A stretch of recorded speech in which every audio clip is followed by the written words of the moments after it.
ঘুমাইতে চলে যায়, নেতার চোখে ঘুম আসে না, আজে বাজে স্বপ্ন থেকে ঘুম থেকে লাফা ওঠে। কথা বুঝে নেই, ক্ষমতা পাইছে দিকে চোখে কি নাই, ঘুম নাই। ঘুম কার দেওয়া নিয়ামত? রেল স্টেশনে মাথার তল ইট দিয়ে ঘুমায়, আলু ভর্তা দিয়া রিক্সা চালক ভ্যান চালক মানুষটা বউকে কোলে নিয়ে ঘুমায়।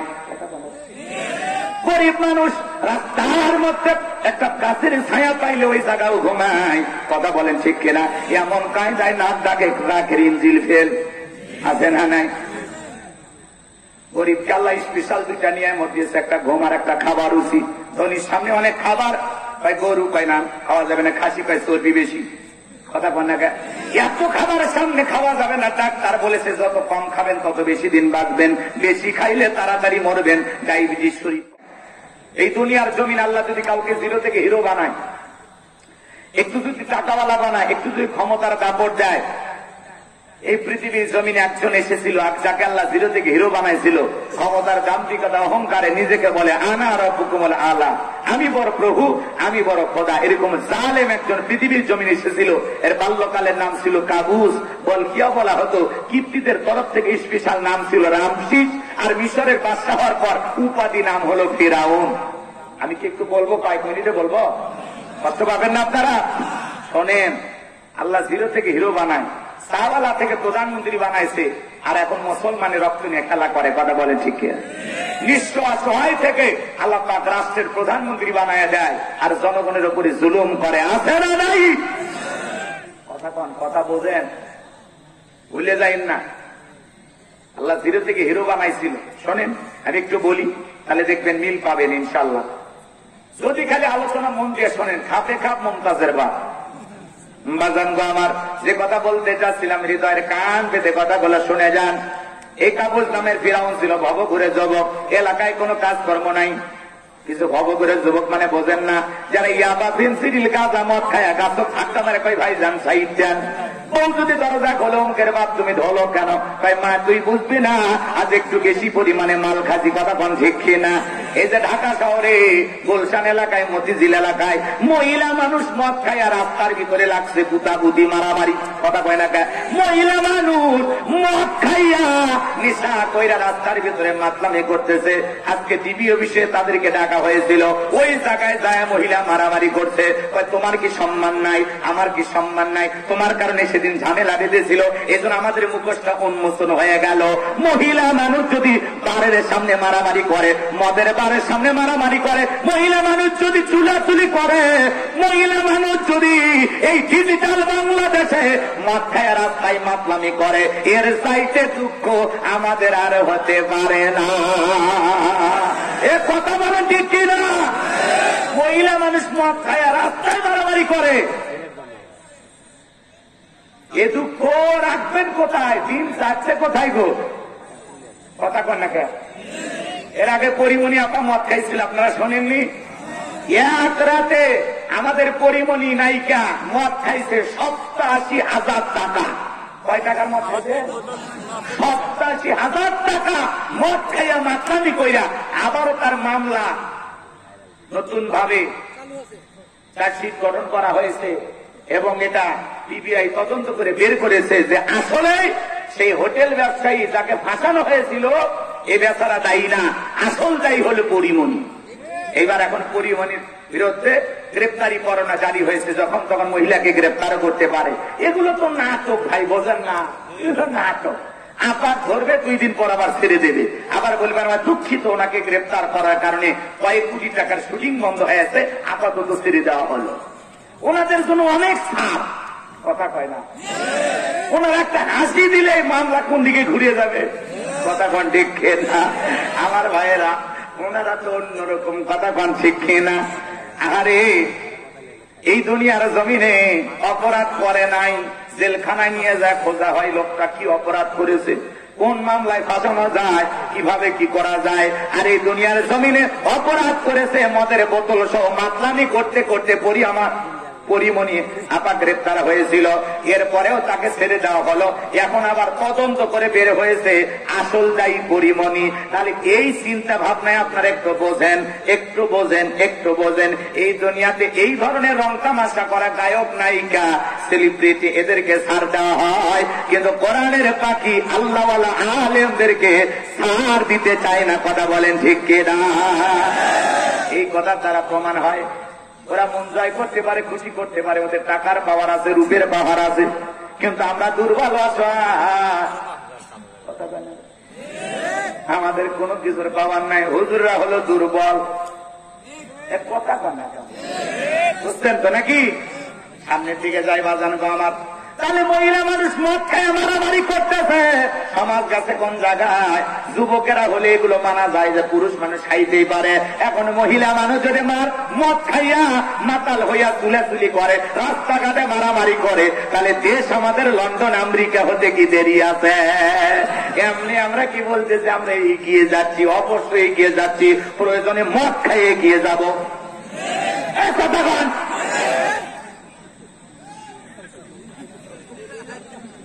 মহিলা মানুষ মদ খায় রাস্তায় মারামারি করতেছে, তাহলে বলেন অন্য পৃথিবীর রাষ্ট্রের মতো আমাদের দেশ কি হতে দেরি আছে? হয়ে গেছে। ভারতে কয়েক হাজার মানুষ বছরে মদ খায় মারা যায়। হালাল কাজ চালু করতে চায় না, আর হারাম কাজ চালু করার জন্য মদের বার খুলে বসে আছে। কোন দেশের কথা? সৌদি আরব পর্যন্ত এখন বিদেশি পর্যটক যারা যাবে এরা যেন মদ খাইতে পারে সেই ব্যবস্থা সৌদি আরব সরকার করতেছে। আপনি যাবেন কোথায়? আমার দেশের দোষ দিয়ে লাভ আছে? আমাদের দেশে আমরা যদি মদ বিক্রি করে যদি কিছু ইনকাম করি, আমরা যদি এগিয়ে যেতে পারি নাকি? কোন হালালে তো হচ্ছে না, এখন হারামের পথে যাওয়া লাগবে। কি বুদ্ধি মানুষের! শয়তান কোন জায়গায় কাটি মারতেছে চিন্তা করেন। কথা কন না কেন?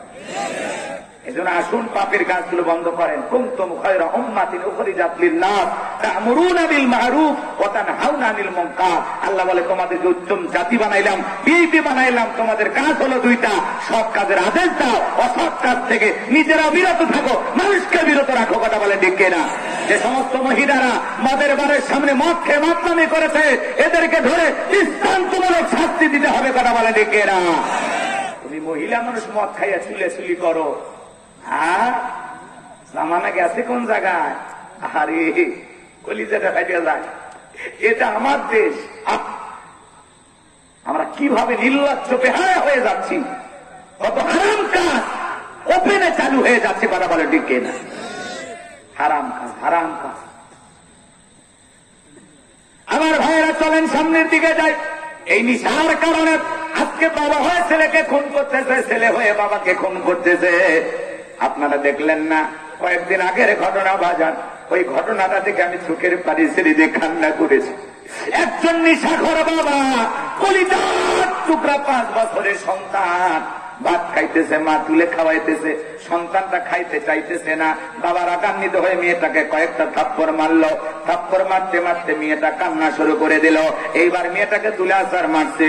মেয়েটা কাঁদতে কাঁদতে ডেকে বলে, আব্বু আমাকে আর মেরো না, আমাকে আর মেরো না বাবা, ও বাবা আমাকে ছেড়ে দাও, আমি কিন্তু মারা যাচ্ছি, আমার জীবনটা চলে যাচ্ছে। ছোট্ট 5 বছরের নিষ্পাপ কন্যা সন্তান কাঁদতে কাঁদতে ডেকে বলে, আব্বু আমাকে ছেড়ে দাও, ও আমি মারা যাচ্ছি।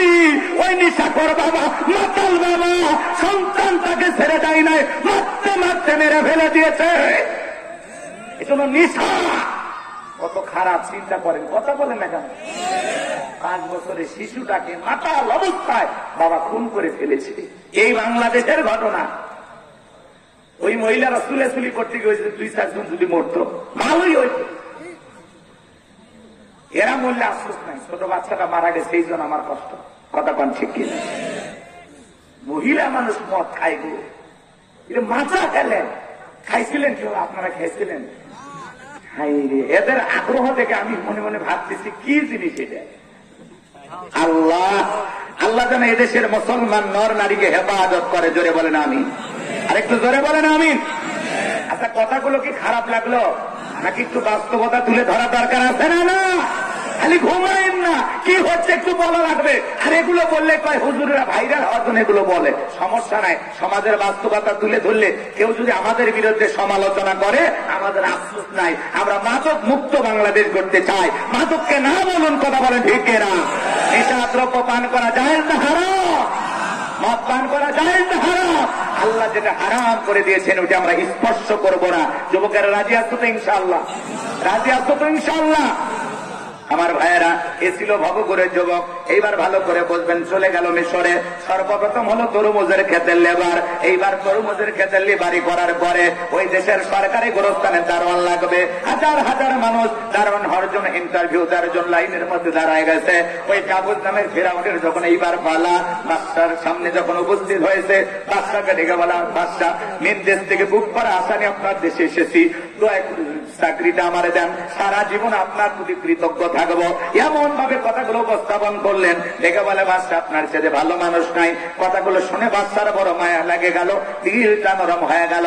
দেখে বলে ইন্টারভিউ বন্ধ করো, এই ছেলেটাকে গোরস্থানে দারোয়ানের চাকরিতে নিয়োগ দেওয়া হলো। এইবার কাবুল নামের ফেরাউন মিশরের সরকারি গোরস্থানে দারোয়ানের চাকরি পাওয়ার পরে দেখে মনে মনে দেখে বলতেছে, ভাবতেছে, চিন্তা করতেছে এখন কি করা যায়, কি করা যায়। এইবার যারা গোরস্থানে লাশ দাফন করতে আসে ওদেরকে বলতেছে, শোনো, তোমরা যদি লাশ দাফন করতে চাও লাশ প্রতি আমার একটা করে দিরহাম দেওয়া লাগবে, না হলে আমি লাশ দাফন করতে দেব না। জনগণ চিন্তায় পড়ে গেল, একটা দিরহামের জন্য বাদশার দরবারে বিচার নিয়ে চলে যাব, লাখ পয়সা গুলো শেষ হয়ে যাবে, অতএব একটা টাকা যদি পায় এই ছেলেটাই পাঁচ। এই কথা ভেবে জনগণ একটা করে দিরহাম দেওয়া শুরু করলো। আমার ভাইয়েরা, ওই একটা করে দিরহাম জনগণ দেওয়া শুরু করলো, গোরস্থানে লাশ দাফন করে। আর ফেরাউনের পকেটে একটা করে দিরহাম ওঠে। ওই 1 টাকা হইলেও ওইটাও কি ঘুষ? আমাদের দেশে কিন্তু ঘুষ নাই, আছে আছে। শোনো, এই দেশটার গল্প করি, দেশটা মনে হয় স্বপ্নপুরী, শুধু কর ঘুষখোর, মদখোর, জুয়াখোর, এটাই আছে ভুরি ভুরি, এটাই আছে ভুরি ভুরি। এ দেশে অসৎ কামাই কেউ করে না, তবে ঘুষের টাকা পেলে কেউ তো ছাড়ে না। টেবিলের নিচ দিয়ে হাত বাড়িয়ে কালো টাকাটা নাই সারিয়ে, টেবিলের নিচ দিয়ে হাত বাড়িয়ে কালো টাকাটা নেই সারিয়ে। কথা কেন আছে না? টেবিলের নিচ দিয়ে হাত বাড়িয়ে কালো টাকাটা নাই সারিয়ে, করেছে ওরা বড় দেশের চুরি, করেছে ওরা বড় দেশের চুরি। শোনো, এই দেশটার গল্প করি, এদেশের একটা মানুষ যুবক চাকরি পেতে গেলে 10 লাখ, 15 লাখ, 20 লাখ টাকা ঘুষ ওপরালাক দেওয়া লাগে। ওপরালা বলতে ফেরেশতা এসে নিয়ে যায়। এদেশের চেয়ার টেবিল পর্যন্ত ঘুষ খায়। কথা বলেন ঠিক কিনা? এখন উচিত কথা যদি কই পিঠের ওপর দিয়ে যাবি মই, এই আনন্দে কিছু লোক কিনে খাবে বগুড়ার স্পেশাল দই। কথা বলেন ঠিক কিনা? লম্বা হবে, লম্বা করবো না, সংক্ষিপ্ত কথা বলে দিয়ে যাই বাজান গো আমার। এইবার গোরস্থানে লাশ দাফন করে আর ফেরাউনের পকেটে একটা করে দিরহাম ওঠে। আল্লাহর খেলা বোঝা বড় দায়। ওই জামানাল একটা মহামারী দিল, নাম হলো ডায়রিয়া, কলেরা। 2020 সালে আমাদের পৃথিবীতে আল্লাহ তাআলা একটা মহামারী দিয়েছিল, আমাদের জামানায় দেয়নি। নাম হলো ধরনা সুয়না, নাম হলো করোনা। বাবা করোনা রোগে আক্রান্ত হয়ে মারা গেছে। ছেলে বাবার লাশটাও দেখতে যায় নাই, এমনকি বাবার কবরে মাটি পর্যন্ত দেয় নাই। বাবার সম্পত্তি ভালো লাগে, বাবার লাশটাকে বোঝা মনে হয়। মায়ের করোনা রোগে আক্রান্ত হয়েছে, ছেলে বস্তাবন্দি করে জঙ্গলে ফেলা আছে। কথা কোন ঠিক কি না? এই করোনা মহামারী বুঝে দিয়েছে দুনিয়াতে কেউ কারো আপন না। বন্ধুর করোনা হয়েছে আর এক বন্ধু দেখতে যায় নাই, ভাইয়ের করোনা হয়েছে আর এক ভাই দেখতে যায় নাই, বোনের করোনা হয়েছে আর এক বোন দেখতে যায় নাই, এমনকি স্বামীর করোনা হয়েছে স্ত্রীর কাছে যায়নি। স্ত্রী আলাদা রুমে, স্বামী আলাদা রুমে, খাবারের প্লেট টেলেতে ঔষধ দিয়ে রেডি টেডি কইরা একটা প্লেটের ভিতরে লম্বা একটা লাঠি লাগাইয়া আস্তে করে ঠেলা দিয়া ওই খাবার স্বামীর ঘরের ভিতরে ঢুকে দিয়েছে। কথা বলেন ঠিক কি না? স্বামী যখন কিছুদিন পরে সুস্থ হয়েছে, স্বামীর কাছে এইবার দেখে বলে, জোসনার বাপ, আমি তো তোমার কত ভালোবাসি, শেফালের বাপ তুমি তো জানো না। এই কথা বলতেছে, আসল দিয়ে মুখগুলো মুছে দিয়ে বলতেছে, শোনো, তাহাজ্জুদ করে করে দোয়া করে বলেছিলাম, আল্লাহ আমার স্বামীর হায়াত বাড়ায় দাও, আমার হায়াত নিয়ে হলেও আমার শেফালের বাপকে তুমি বাঁচায় রাখো। আমি যে তোমারে কত ভালোবাসি, তুমি আমার জান পরান কলিজা রাত খান। সুন্দর করে যখন বলতেছে বাজান গো আমার, স্বামী তখন বলতেছে, বিবি রে, আমারে যদি কত ভালোবাসিস আমার জানা আছে। মনে মনে বলতেছে, আমি যখন অসুস্থ ছিলাম আমারে তখন তুই বাঁশ দিয়া খাওয়াইছিস। কথা কন ঠিক কিনা? ওই করোনা মহামারী বুঝে দিয়েছে দুনিয়াতে কেউ কারো আপন না। কথা কন ঠিক কিনা? আপনি মনে করেছেন আপনি মারা গেলে আপনার পরিবার অচল, দূর মিয়া ভুল ভাবতেছেন। আপনি মরে গেলেও সব আপন গতিতে চলবে। এই দুনিয়াতে কারোর জন্য কোনো কিছু থেমে থাকে না, বরং পরিবার, স্ত্রী, সন্তান, ওদের দিকে তাকাইয়া হাজারো গুনাহ করতেছি, আমল করার সময় পাই না। এ কথা কর, ওদের মুখের দিকে তাকাইয়া হাজারো অপরাধ করতেছি খালি ওদের ভালোর জন্য। হিসাব করে দেখলাম ওদের ভালো করতে গিয়ে আমার কালো হয়ে গেছে। আমলের পাল্লাই গুনার পাল্লা বেশি ভারী হয়ে গেছে। কথা ডেকে না, এই জন্য নিজের ধান্দা করে, নিজের ধান্দা করে। পাগলেও বলে নিজের ভালো বোঝে।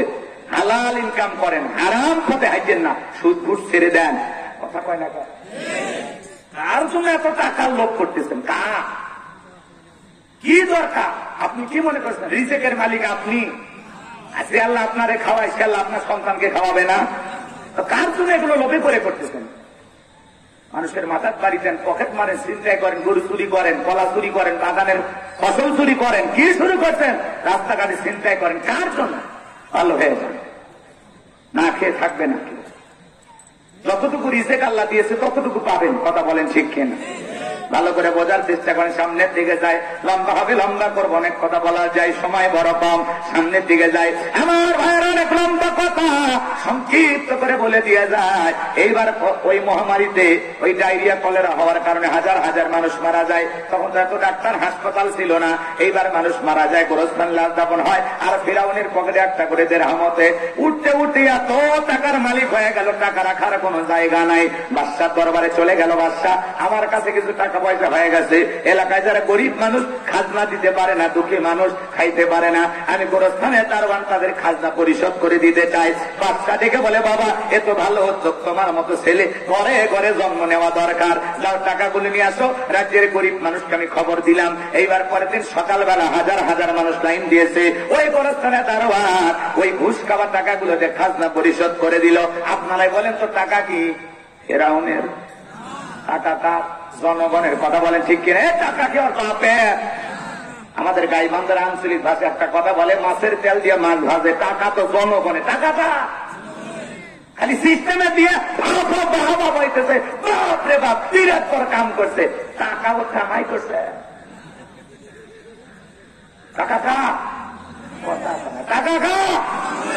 হ্যাঁ, ভয় ভান খেয়ে টাকা জনগণের। কথা কি বুঝতে পারছেন? সিস্টেমে খালি দিয়ে দিয়ে ফাও ফাও বাহা পাইতেছে। সমস্ত মানুষের খাজনা পরিশোধ করে দিল, দুঃখী মানুষের টাকা দিয়ে উপকার করলো। এইবার সমস্ত মানুষেরা দেখে বলে, আরে রাজ্যের বাদশা যদি এই ব্যক্তি না হইয়া গোরস্থানের ছেলেটা হইতো, না জেনে আমাদের কপাল খুলে যেত। নির্বাচনের আগে একটু জনসেবামূলক কাজ করার দরকার আছে না? না, নির্বাচনের আগে মাথায় টুপি, মুখে দাড়ি, গায়ে লম্বা পাঞ্জাবি, দেখো মানে আসমান থেকে জিবরাইলের খালু নাজিল হয়েছে। মার্কা থাকে যে কয়দিন, নেতার আনা গোনা সে কয়দিন। মার্কায় ভোট নেওয়া শেষ, নেতার সোনার বাংলাদেশ। এখন এগুলো করলে অনেকে মন খারাপ করেন। কথা বলেন, আমি কারো নাম নিচ্ছি ভাই, যে আপনারা ভয় পাচ্ছেন নাকি? আর ওদের দোষ দিয়ে লাভ নাই, আমরাও কম খারাপ না। ওই যে 1 টাকার বিড়ি আর 3 টাকার চা খায়, কি স্লোগান? বল্টু ভাইয়ের চরিত্র ফুলের মতো পবিত্র, নামাজ পনে ভক্ত, গাঁজা খায় তা শক্ত, গুমচুরিতে বাঁকা ভক্ত, শয়তানের 1 নাম্বার ভক্ত, হুজুরদের জন্য খুবই শক্ত, চুষে খাই গরিবের রক্ত। লেখা থাকে পোস্টারে, গরিবের বন্ধু, ভোট দিয়ে দেখেন গরিবের কয় নাম্বার শত্রু। কথা কন ঠিক কিনা? আমার ভাইয়েরা, লম্বা হবে, লম্বা করবো না, সংক্ষিপ্ত কথা বলে দেওয়া যায়। নির্বাচনের আগে রাস্তার একটা ভিক্ষুক মহিলাকে ধরেও কান্নাকাটি করে আর বলে, আপনার চেহারার মাঝে আমি আমার মাকে খুঁজে পাই। কি নাটক, কি ড্রামা, কি সংলাপ! কথা কন। এই মার্কা যে কয়দিন বের হয় ভোট নেওয়ার আগে, নেতা যেটাই দেয় রাস্তার অলি গলি ভরে, এই মসজিদে একবার, ওই মসজিদে একবার, এখানে ওখানে, হাটে বাজারে, ক্লাবে, সব জায়গায় নেতা। গরিব মানুষের বিলাস হচ্ছে, সেখানে বসে বলতেছে, আমি সাধারণ মানুষ হয়ে আপনাদের সেবা করতে চাই। এই নির্বাচনের সময় যেটাই যায় জনগণের আশেপাশে ঘোরাঘুরি করে। বাকি 5 বছর যদি ওইভাবে ঘোরাঘুরি করতো, একটা ভোট চাওয়া লাগতো না, নেতার আশা লাগতো না, জনগণ মার্কায় সিল মেরে নেতাকে বারবার নির্বাচিত করতো। কথা বলেন ঠিক কিনা? কথা বলেন। দোষ ওদের দিয়ে লাভ নাই, দোষ হলো আপনার আমার। আপনি ঠিক, পুরো সমাজ ঠিক, গাছের গোড়া ঠিক, মাথা ঠিক। জনগণ 1 নাম্বার, নেতাও 1 নাম্বার। জনগণ 2 নাম্বার, নেতা হবি 6 নাম্বার। দোষ আপনার আমার কম নাই। আমার এলাকায় এক নানি ছিল, ভোটের পরে 3 এলাকায় গেছি, ভাই হুজুর দোয়া করিস কেন? ভাই এক রাতে 4200 টাকা কামায়। আমি তখন বললাম, নানি বুঝলাম না। বুঝিস না পাগলা, গতকালকে রাখেছি নির্বাচনের আগের রাত, যেটাকে বলা হয় কালো রাত। যত মার্কার লোক বুঝছে, নানি বাড়িতে আসিস? বলে হাসি। আমি অমুক মার্কার লোক, 500 টাকা দিলাম, ভোটটা আমারে দিও। আচ্ছা ভাই দেবন। এইভাবে যত মানুষ এসে ভোট চাইছে, কারো মন বেজার করিনি। 2 দিন পরে কবরে যাব, কার মনে দুঃখ দেব? সকালবেলা কইলে দেখি 4200 টাকা। যে দেশের মানুষ একটা মেম্বার, চেয়ারম্যান, এমপির কাছ থেকে 500 টাকা, 1000 টাকার বিনিময়ে 5 বছরের জন্য তার পবিত্র ভোট আমানত বিক্রি করে, এমন জনগণ দিয়া দেশে ইসলাম কায়েম করা যাবে না। কথা বলে না কেন? এক পাগল তেঁতুল গাছে নিজে হাত তুলে বলে, আল্লাহ এই তেঁতুল গাছে রাজশাহীর কোচলি আম দে, রংপুরের হাড়িভাঙ্গা দে, লম্বা লম্বা পাহাড়ের আমরুপালিতে। আল্লাহ তখন বলে, পাগল চোখটা খুলে দেখ, কোন গাছের নিচে দোয়া ধরেছিস? তেঁতুল গাছের নিচে দাঁড়াইয়া আম চাইলে কিয়ামত পর্যন্ত যেমন পাওয়া যাবে না, নির্বাচনের আগে নেতার কাছ থেকে 200 টাকা, 500 টাকা, 1000 টাকার বিনিময়ে ভোট বিক্রি করে উমরের মতো নেতা চাইলে পাওয়া যাবে না। আপনি যখন বলেন আল্লাহ নেতাকে উমরের মতো বানাও, আল্লাহ বলে উমরের দেশে থাকার মতো জনগণ হতে পেরেছিস? আগে তুই ঠিক হ। কথা কয় না। আপনারা বিরক্ত হচ্ছেন? খালি ওয়াজ করলে হবে না, ওয়াজও করা লাগবে। আপনি আমি ঠিক, তাদের বংশ এদিক তালুকদার বংশের মতো কলিজাটা বড়, হাত তুলে ওয়াদা দিতে পারবেন যে নির্বাচনকে কেন্দ্র করে কোনদিন চা বিড়ি খাবো না। যাকে যোগ্য মনে হবে, ভালো মনে হবে, সৎ লোক মনে হবে, তাদেরকে আমরা নেতা বানাবো। কারা কারা রাজি? হাত তুলে দেখা। যতদিন সৎ মানুষ পাবো না, ওই ধাপ কেউ যাবো না। গেলেও কাম হয়, না গেলেও কাম। হ্যাঁ বুঝলেন, কথা কি বুঝতে পারতেছেন? বেশি ক্লিয়ার করা দরকার আছে? ভাসুরের নাম জানি, মুখে না দরকার আছে? দরকার নেই। সামনের দিকে যাই বাজান গো আমার, গভীর মনোযোগ দিয়ে শুনবেন। এইবার ওই দেশে একজন মন্ত্রী মারা গেল, নির্বাচন শুরু হয়ে গেল। আগে তো জনগণ মন কাইরে নিয়েছে, এইবার সবাই মিলে গরিব দুঃখী মানুষ সমর্থন দিয়া ওই কাবুজ নামের গোরস্থানের দারুণকে মিশরে মন্ত্রী বানায় দিল। আল্লাহর খেলা বোঝা বড় দায়। পার্থক্যজনিত কারণে ওই দেশের বাদশা যিনি ছিল, বাদশা মারা গেল। এইবার ফিরআউন সমস্ত জনগণ আর নেতাদেরকে ডেকে বলে, শোনো, বাদশা মারা গেছে, বাদশা ছাড়া তাদের চলতে পারে না, তোমরাই ভালো মিশরের বাদশা হবে কে? সমস্ত জনগণ ডেকে বলেন, আপনার চরিত্র আগেই জানা হয়ে গেছে, আপনি যদি আমাদের বাদশা হয়ে যান আমাদের কারো কোনো আপত্তি নাই। এইবার জনগণ আর নেতাদের সমর্থন পাইয়া এক সাথে মিশরের সিংহাসনের বাদশা হয়ে গেল। সিংহাসনে বাদশার পরে এইবার ফিরআউন ডেকে বলে, হামান রে, এটা তো হামান, আজ থেকে তুই হবি আমার মন্ত্রী, আমি হব মিশরের বাদশা। এই হামানের মাথায় কোনো চুল ছিল না, সাদেমান নাই, বাম পাল্লট, পুরো মাথা ছিল ভারতের দমদম এয়ারপোর্ট। এবার জানবো আমার, এইবার ফিরআউন ক্ষমতার চেয়ারে বসার পরে, মিশরের বাদশা এই চেয়ারে বসার পরে রাতের বেলায় ঘুমাইতে চলে যায়। নেতার চোখে ঘুম আসে না, আজে বাজে স্বপ্ন থেকে ঘুম থেকে লাফা লাফা ওঠে। কথা বুঝেন? ক্ষমতা পাইছে দিকে চোখে কি নাই? ঘুম নাই। ঘুম কার দেওয়া নিয়ামত? রেল স্টেশনে মাথার তল ইট দিয়ে ঘুমায়, আলু ভর্তা দিয়া রিক্সা চালক, ভ্যান চালক মানুষটা বউকে কোলে নিয়ে ঘুমায়। গরিব মানুষ রাস্তার মধ্যে একটা গাছের ছায়া পাইলে ওই জায়গাও ঘুমায়। কথা বলেন ঠিক কিনা? এমন কায়দায় নাক ডাকে রাখের ইঞ্জিল ফেল আছে না নাই? গরিব আল্লাহ স্পেশাল 2টা নিয়ামত দিয়েছে, একটা ঘুম আর একটা খাবার রুচি। ধনির সামনে অনেক খাবার, কয় গরু কয় না খাওয়া যাবে না, খাসি কয় চর্বি বেশি। কথা বল না, এত খাবারের সামনে খাওয়া যাবে না। ডাক্তার বলেছে যত কম খাবেন তত বেশি দিন বাঁচবেন, বেশি খাইলে তাড়াতাড়ি মরবেন, ডায়াবেটিস শরীর। কথা কোন ঠিক কিনা? গরিব খালি টাকায় বলে খাওয়া বলে যাবি না, একবার খালি দিয়া দেখ, ধান ভাঙ্গা উঠটা ভাঙ্গা অটো মেশিনের মতো ভিতরে যাইতে দেরি, হজম হতে দেরি হবে না। কথা কোন ঠিক কিনা? গরিবের কেনার টাকা নাই, খাওয়ার রুচি আছে, ধনীর কেনার টাকা আছে, খাওয়ার রুচি নাই। কথা বলেন ঠিক কিনা? সামনের দিকে যাই বাজান গো আমার, লম্বা হবে, লম্বা করব না, সংক্ষিপ্ত কথা বলে দেওয়া যায়। এইবার ফেরাউনের চোখে ঘুম নাই, তার দরবারে জ্যোতিষী ছিল 400। এই 400 জ্যোতিষী লিডারের নাম হলো দবিরা, বয়স হলো 320 বছর। দবিরা ডেকে বলে, এইবার ফেরাউন দবিরাকে বলে, বলে দবিরা রে, কেন জানি রাতের বেলায় ঘুমাইতে পারি না, আজে বাজে স্বপ্ন দেখে লাফা লাফাটি, আমার ভাগ্যটা গবেষণা করে দেখো। কারণ তখন জ্যোতিষী বিদ্যায় মানুষ বিশ্বাস করতো, ভালো করে বুঝলেন। এইবার ভাগ্য গবেষণা শুরু করে দিল। দেখে বলে, নেতা যদিও ছিলেন ভবঘুরে যুবক, তরমুজের খেতের লেবার, গোরস্থানের দারোয়ান, এরপরে মিশরের মন্ত্রী, বর্তমান আপনি হলেন রানিং বাদশা, আঙ্গুল ফুলা কলার গাছ। কিন্তু আপনার ভবিষ্যৎ জীবন বড় অন্ধকার। আগামী 3 মাসের মধ্যে বনি ইসরায়েল সম্প্রদায়ের ভেতরে মুসা নামের একটা ছেলে জন্মগ্রহণ করবে। ওই মুসার কারণে রাজত্ব পাওয়ার ক্ষমতা থাকবে না নেতারে, এমনকি আপনার জীবন যাওয়ার সম্ভাবনাও দেখা যায়। এই কথা শোনার পরে ফেরাউনের মাথা ঠান্ডা না গরম? খালি গরম মানে কাজ করা পরে আসছিলাম কই, আসলাম কই, না জানি ভবিষ্যতে আরো কত কিছু হয়। আর মুসা নামের একটা ছেলে জন্মগ্রহণ করবে, ওর কারণে রাজত্ব পাওয়ার থাকবে না, এটা তো মেনে নেওয়া যায় না। যদি দবিরা বলতো মুসা নেবে খানকা বানাবে, বৈশা বৈশা জিকির করবে, নামাজ পড়বে, তাহলে ফেরাউন রাগ করতো না, পারলে সরকারি খরচে খানকা বানায় দিত। কথা বলেন ঠিক কিনা? আজ তাম পৃথিবী থেকে তাকা দেখেন, যারা খানকানে বসে আছে, হু হু করতেছে, দুঃখী তবলা বাজায় জিকির করতেছে আর গান গাইতেছে, পানির ভিতর জ্বললে বাতি ঝড় বাতাসেও নেবে না, ল্যাংটা বাবার মুরিদ হইলে নামাজ রোজা লাগে না। এ ভণ্ড আছে না নাই? এ বিশ্বাস করবে নামাজ রোজা লাগে না, এটা পিন না টাটকা শয়তান। এই দুনিয়াতে এমন কোন নবী রাসূল নাই যে নবী রাসূল নামাজ পড়ে নাই, সালাত আদায় করে নাই। নবীদের যদি নামাজ লাগে, আপনার পিন কি নবীর চাইতে বড়? এ কথা কন নাকি আপনারা? ওই পীর কি নবীর চাইতে বড়? সিজদার মধ্যে একটা সিজদা দিবি, জান্নাত পার হয়ে জাহান্নামের গর্তে পড়বি। আসতে না ভাই, আল্লাহ খুবই ভালো জিনিস। পীর ছিল শাহজালাল, খানকায় পীর, রাজপথে পীর, নারায় তাকবীর হুঙ্কার দিয়েছে, পৌর গোবিন্দ পালাইতে বাধ্য হয়েছিল। কথা কম, এগুলো ছিল পীর। এখনকার পীর না ডিজিটাল পীর, নিজে নামাজ পড়ে না, প্রচন্ড শীত, এক পিসাব পেশাব করে পানি নেই। মুড়িদের জিজ্ঞাসা করছে, বাবা পানি নিলেন না? চুপ কর, চুপ কর। নবীর নাতি হোসাইন ফুরাত নদীর পানি না পেয়ে শাহাদত করেছে তার পরিবার।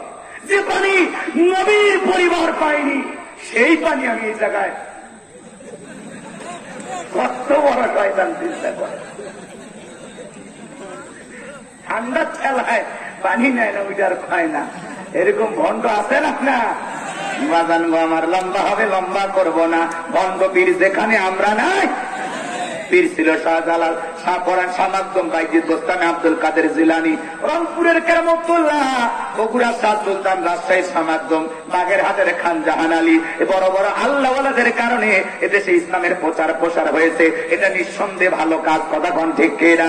আল্লাহ বলেন, কুনু মাস-সাদিকিন, তোমরা সত্যবাদীদের সঙ্গী হও। যে পীরের পা থেকে মাথা পর্যন্ত নবীর সুন্নাত দিয়ে ঢাকা, যার চেহারার দিকে তাকালে আল্লাহর কথা স্মরণ হয়, যেই দরবারে কোন ভণ্ড, ভণ্ডামি বোঝেন না, নারী পুরুষ একত্রে হয়ে জিকির করে, যেই নিজের ইমামতিতে, সেই পীর সাহেব নিজের ইমামতিতে মুরিদদেরকে নিয়ে নামাজ আদায় করে, ওইটা হলো পীর। কথা কোন ঠিক কিনা?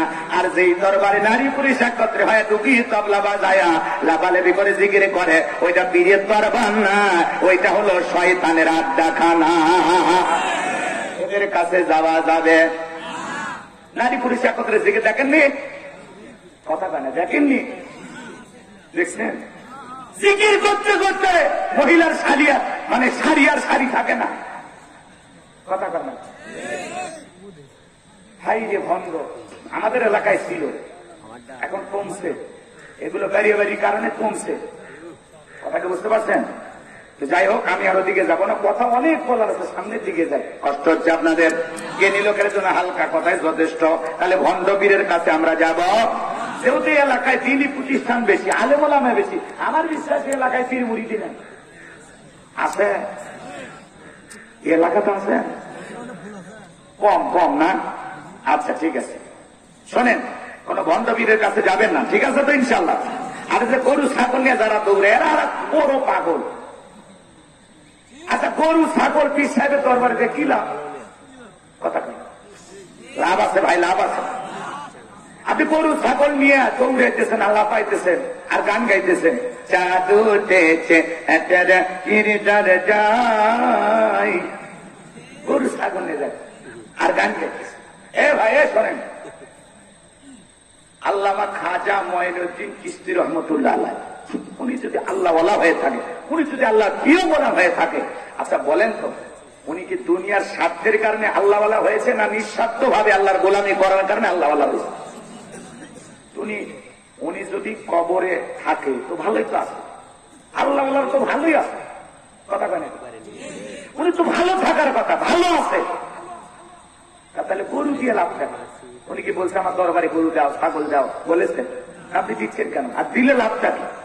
এই জন্য কোন মাজারে গরু না দিয়া, কোন দরগায় ছাগল না দিয়া, ওইটা এলাকায় একটা যদি মাদ্রাসা থাকে ওই এতিমখানা একটা ছাগল দেন, ওই গরিবেরা এদিক খেয়াল করেন, ওই এতিম বাচ্চারা ওইটা ছাগল জবাই করে রান্না বান্না করে খাইয়া কোরআন তেলাওয়াত করবে, আল্লাহর আরো খুশি হবে।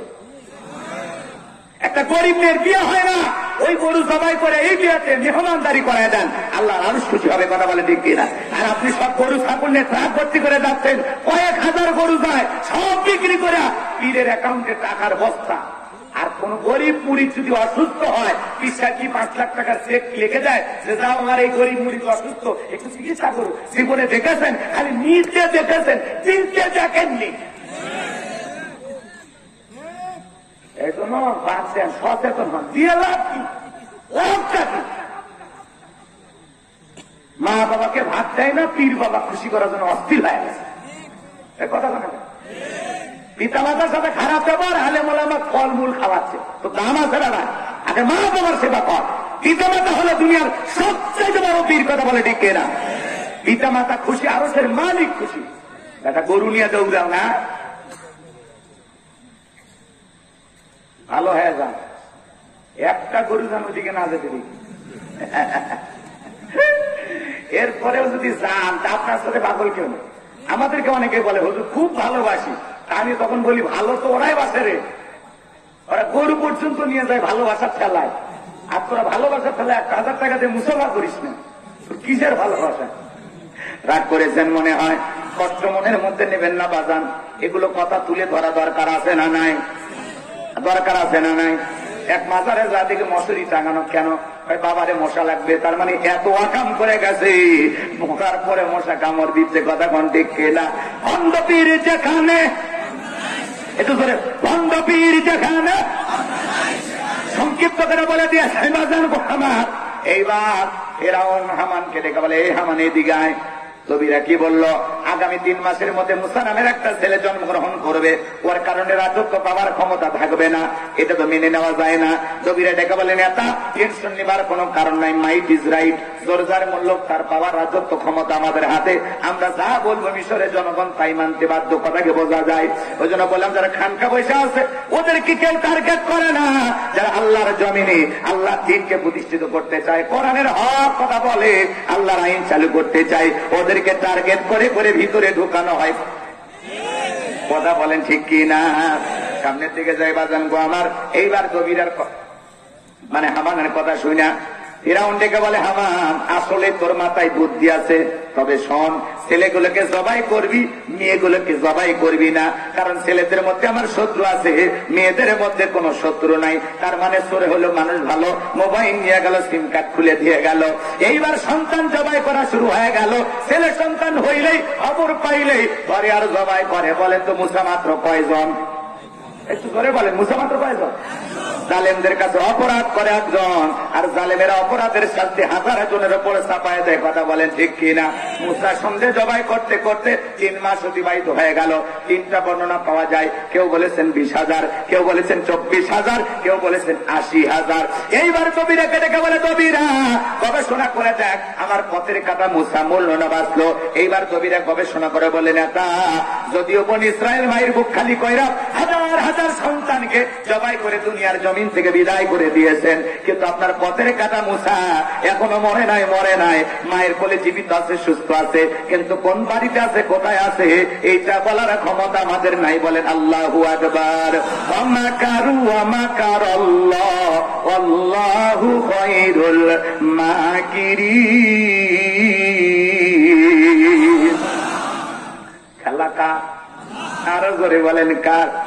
এইবার ফেরাউন ডেকে বলে, সেনাবাহিনীর দল পুরো এলাকায় ছড়িয়ে পড়ো, তল্লাশি চালাও, চিরুন অভিযান চালাও, যে জায়গায় মুসারে পাইবা ধরবার জবাই করবা, আমার পথের কাটা মুসারে দূর করো। এ বাজানগো আমার। এইবার সেনাবাহিনীর একদল মুসা নবীর বাড়ির দিকে রওনা করেছে।